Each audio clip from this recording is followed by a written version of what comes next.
Breaking overnight, word of a highly unusual deal, maybe even unprecedented. An agreement, the Financial Times reports, that would allow chip giants NVIDIA and AMD to sell certain technology to China that is crucial for AI, artificial intelligence, in return for a promise of a 15% cut of the business that would go to the U.S. government. Now, there are some people who support this, but there are others who have concerns about helping China in its race for AI dominance. CNN contributor Kevin O'Leary is with us this morning. What are the possible rewards, Kevin, but also the possible risks to a deal like this? Well, first of all, there's two issues here that you brought up that are very important. Number one is, should we ship any chips that give China an advantage in the AI race or the AI war, or whatever you want to call it? Yes or no to that? Then secondly, this industrial policy of taxing a specific company to have the right granted by the government to ship product to a specific country. That, for lack of better words, is a little funky chicken. But at the same time, it's a form of tariff. So let's go back to issue number one. Should we ship chips to China or any adversary? And the answer to that is yes, because we want all of these countries using American technology and developing on the American tech stack. We do not want to give Huawei a chance to catch up to what's going on the firmware and software development. That is crucial. That means you ship it even in North Korea. Everybody gets it because that keeps them under control of the American tech stack. We can deliver them 2 generations back, 3 generations back, 1 generation back, doesn't matter. But they have to spend all of their energy developing on the technology and the software developed in the US. That keeps the US in control. Number 2, the 15% tariff. Well, I call that very creative, a form of blackmail, if you wish, but it's no different than a tariff. And the companies are going to pay it. And if you're a shareholder of AMD or NVIDIA, you like it because it's still incremental cash flow, even though it's eating into the margin of those chips shipped. It's still incremental, and the market has already decided both stocks are up. It's a little bit different than a tariff, right? Tariffs tax you on the way into the country. This is taxing you on the way out of the country. And as you say, it's funky chicken. Another way of saying it is pay to play, right? Tomato, doesn't matter. It's a tax. And I would hope that the administration would take this, all of these tariffs and taxes and shakedowns, I don't care what you call it, and reduce the deficit with it. That's what the market is hoping for. Because if it's really true that we added on $3 trillion with the big bill, how are we going to reduce that and get back to balanced budgets? I would hope the next phase of all this, and I'm not the only person hoping for this, is deficit reduction. That I haven't heard much about that, Kevin.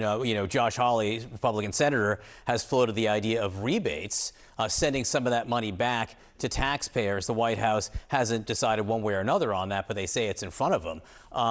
But obviously, the $3 to $4 trillion increase in the national debt, why does that concern you?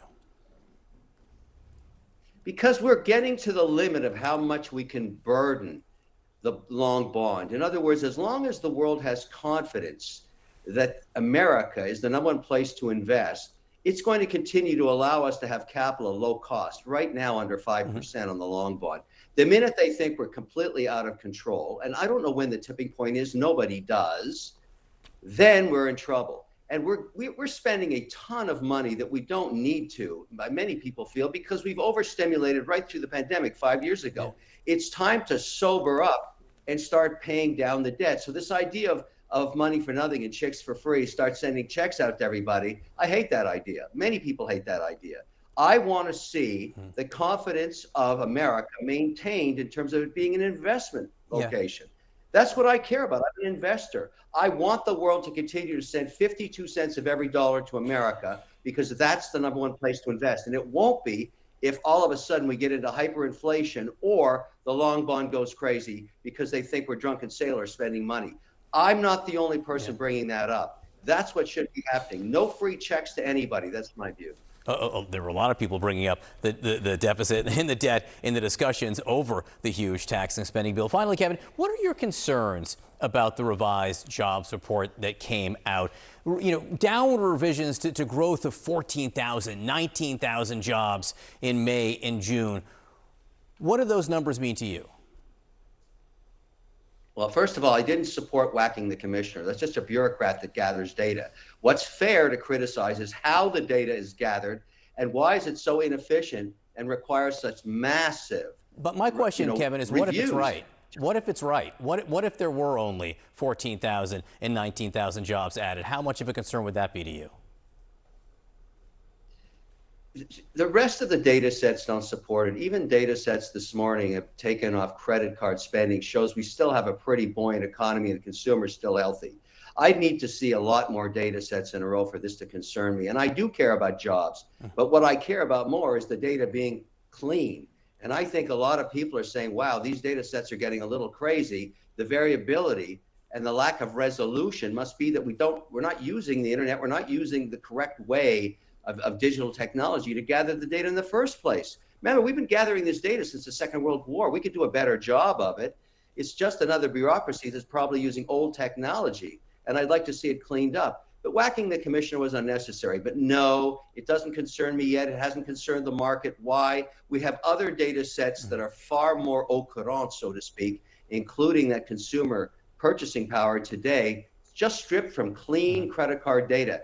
Consumers looking good, economy's looking good. Let's reduce that deficit and keep sailing into the future. Dropping dire straits and French in the very same interview. Kevin O'Leary, good to see you this morning. Thank you very much.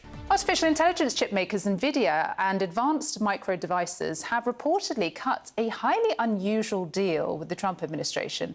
According to the Financial Times, both companies have agreed to pay 15% from their revenues from semiconductor sales in China to the US government in exchange for an export license. CNN tech reporter Claire Duffy is joining us from New York. So, Claire, apparently this deal was apparently cut last week as the US officials were working to reach a trade agreement with China. Just walk us through the details of what we know about it now.